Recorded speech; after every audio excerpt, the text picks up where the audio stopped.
Chapter 9 Mr. Fox Had a Plan. For 3 days and 3 nights, this waiting game went on. How long can a fox go without food or water? Boggis asked on the third day. Not much longer now, Bean told him. He'll make a run for it soon. He'll have to. Bean was right. Down in the tunnel, the foxes were slowly but surely starving to death.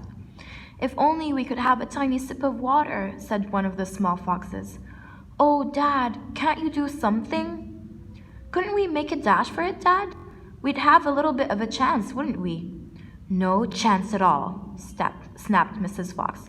I refuse to let you go up there and face those guns. I'd sooner you stay down here and die in peace. Mr. Fox had not spoken for a long time.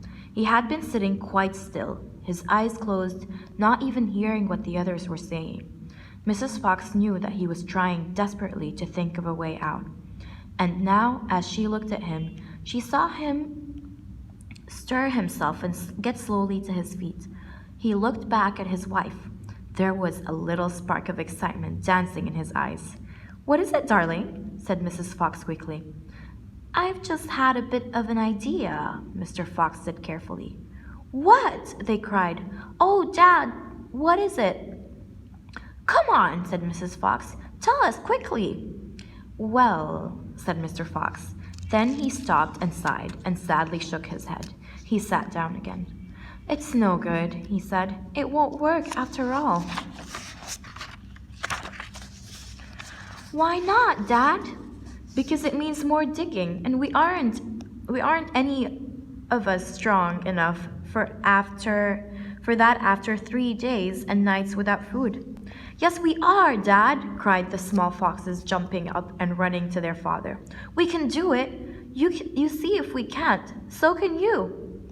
Mr. Fox looked at the 4 small foxes and he smiled. What fine children I have, he thought. They're starving to death and haven't had a drink for 3 days, but they're still undefeated. I must not let them down.